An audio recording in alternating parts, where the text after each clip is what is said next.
Good morning, Titans. I'm Eric. And I'm John. On this broadcast, we'll check in on the Winter Olympics, take a look at the giving nature of Centennial students and staff, and also weigh in on which smartphone is smarter. This and more coming up on Titan TV.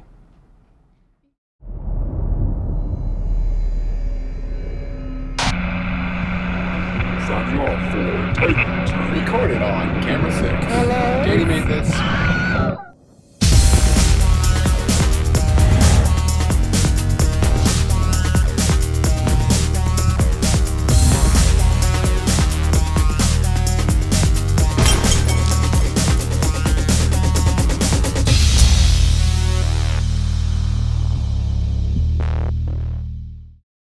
In the spirit of the Olympics coming up next year, Texas amateur athletes have the ability to compete at a winter festival. Shekinah has more. Hey Titans, I'm here at Allen Stadium talking to Kenny Hansmeyer about the Texas First Nation College All-Star Game on February 2nd. The Texas First Nation game is a collegiate all-star game that pits 54 players on the Texas squad against 54 players on the nation squad. How we pick our teams is you have to be rated top 10 or better at your position by the NFL.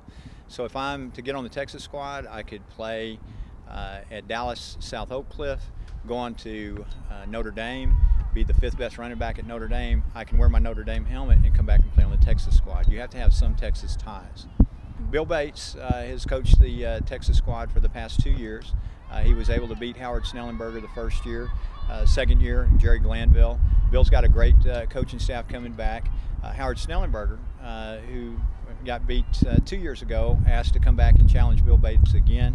And he'll have Hall of Famer Jim Kelly for the Buffalo Bills coming back to be one of his coaches. And again, those coaches have hundreds of years of history together to make this a great coached game. Over 5 years, we've had over 515 young men sign NFL contracts, more than any other all-star game in the country. Tickets are $18 at the door. Make sure to come out and cheer on the players from your favorite college. Kickoff is at 1:30. See you there. I'm Abby, Titan TV. It's wonderful to have aspiring athletes do so well. It's also wonderful to have athletes, students, and staff assisting students in need. Blake has the story. Hi Titans, this is Blake Stewart reporting for Titan TV. Our Centennial FCA raised some money to buy a former student a surprise Christmas gift he never expected. Here's more. So he came to school for like 2 years. He was a great guy, got involved in FCA, and then he moved back to wherever his sister lives. He lived with his sister for a while, and then came back here after he graduated and was basically having a hard time getting around. And he was riding the bus a lot to and from work and maintaining a lot of stuff, and so we just raised enough money to get him a car just out of, love. So we came out here and we just got our group together, but we invited old friend Scotty, who used to go to Centennial when he was a sophomore, freshman and sophomore, and we had raised money for him just because of his situation with his job and just how he was living and stuff like that. We were able to buy him a car, and so we had a lot of people here who knew about it. Very strict instructions not to tell him, and so we went on with our normal FCA, had a big talk about the meaning of Christmas and just giving. And then we revealed Sky's surprise and gave him his Christmas present. And so, man, we just sent out emails to all the teachers and students if we could, and got word around in classes. We jumped, classes, go to study halls, and just tell people, tell them his story, and just tell them just to contribute just as much as they could, and a little bit counts. And so when it all added up, man, we were able to get it for him. Still speechless. I mean, I feel I'm totally blessed right now to be able to receive this gift. And no more dart train for me. A special thanks to our teachers and students who contributed to make this a very memorable Christmas for a former Titan. Every cent made a difference. This goes to show that once a Titan, always a Titan. Thank you. This is Blake, signing off. You might have noticed some posters around the school from Titan Theater's newest production of Guys and Dolls. Titan Theater is hard at work, bringing this show to the spotlight. Guys and Dolls is about a group of gamblers in New York and what happens when their weekly crap game gets involved with a missionary. Nathan Detroit, played by Sam Stockard, and his two friends struggle to ensure that the crap game will still happen, while Sky Masterson, played by Jackson Moffat, chases after the extremely religious Sarah Brown, played by Alexis Morgan. I think the cast is really fun and nice. I'm getting along with everyone, and they're a lot of fun to work with, and there's a lot of talented people there. I play Sky Masterson. He's a gambler, a former sinner, and he's really suave. My character is Sarah Brown. She's a missionary in New York. She starts to fall in love with a gambler, and that's kind of what makes up Guys and Dolls, so yeah. My favorite musical number would be Havana. A lot of fun, a lot going on. It was well choreographed. The preparations for the musical are going really well. Everyone's working super hard. Mr. Burke and Miss Ball are putting a lot of hard work into it, and we're just really trying to get it all together and make it fun for everyone to watch, funny and dramatic in some scenes too. Titan Theater will be putting on performances of Guys and Dolls on January 31st through February 2nd at 7 p.m. and one extra performance at 2 p.m. on February 2nd in the school auditorium. Tickets are $8 for students and $10 for general admission. It's been a month since Titans have started their New Year's resolutions. How have you kept up with yours? Tanaj interviews some Titans to see how they're keeping up with their resolutions. A common tradition that we do for the new year is to make a New Year's resolution. Although many people make them, how many people can you say follow through with them?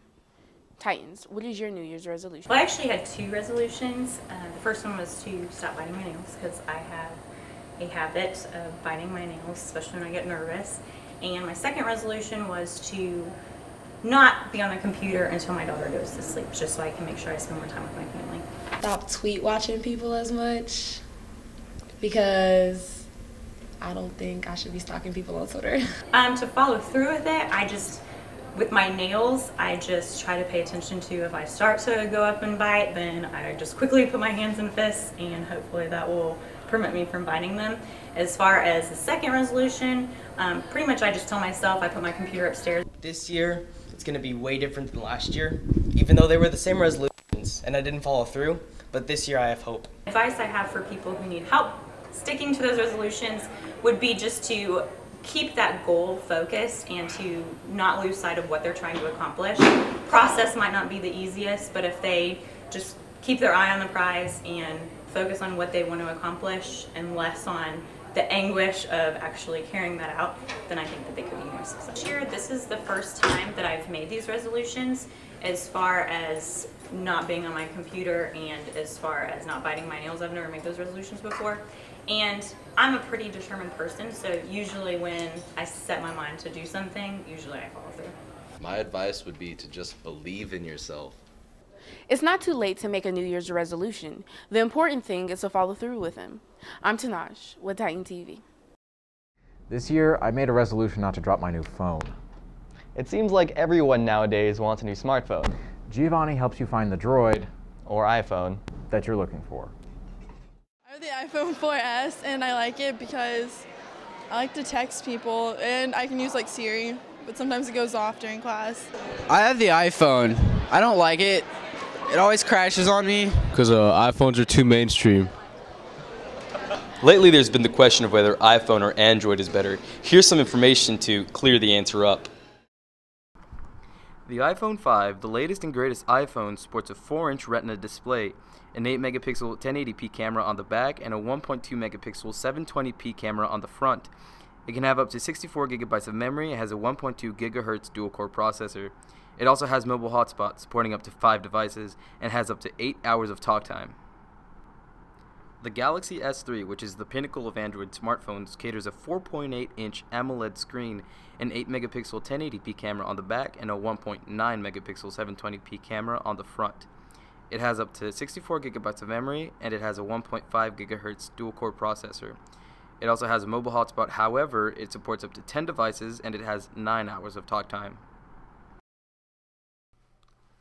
If you're looking for a more simple experience, the iPhone is going to be your best bet. However, if you're looking for a more customized and personal experience, the Android is better for you. This is Giovanni, Titan TV. Buy your earbuds or new.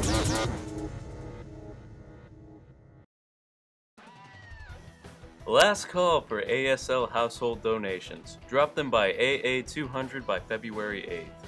Cheer packets are due February 21st by 4:30. Centennial DECA attended the District 7 Career Development Conference. Many students placed a district and will represent Texas DECA at the state conference. Academic Decathlon participated on January 25th at their Region 9 competition here at our own Centennial campus. They took first place by a slim 900 points, defending their title as Region 9 champions for the 4th consecutive year in a row, as well as winning multiple individual medals. Centennial currently scores 6th place in the state, and the whole team will continue to state competition on February 20th. Great job and study hard, Titans. The Titan Speech Interp and Debate team finished out the month at Flower Mound Market Swing, finishing top 6 out of 52 schools. Congratulations to Michael, Carly, Ulim, and John William for qualifying for TFA state competition.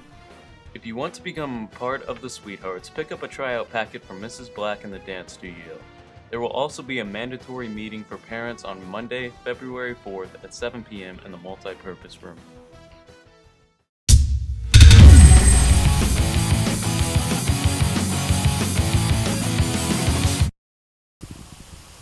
Hey Titans, I'm Christian Wilson with your sports update. The boys soccer team has recently began their season and the team is eager to see how their hard work pays off. Titans, don't forget to come out and support all of our Centennial sports teams. The soccer season has just begun and it's heading off to a great start. We asked a player about their progress so far. We've been practicing really hard this year and we're hoping to have a great season.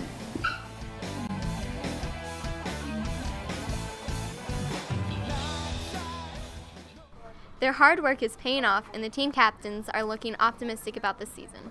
Our plans are to try our best, have a lot of fun, and look great. While we win district and make playoffs. Basically. Let's make this season a great one. Keep up the good work, Titans. Our next game will be on February 12th at Lone Star at 6 o'clock. Come out and support. Thank you for watching this week's edition of Titan TV. Have a great weekend, Titans. We'll be right back.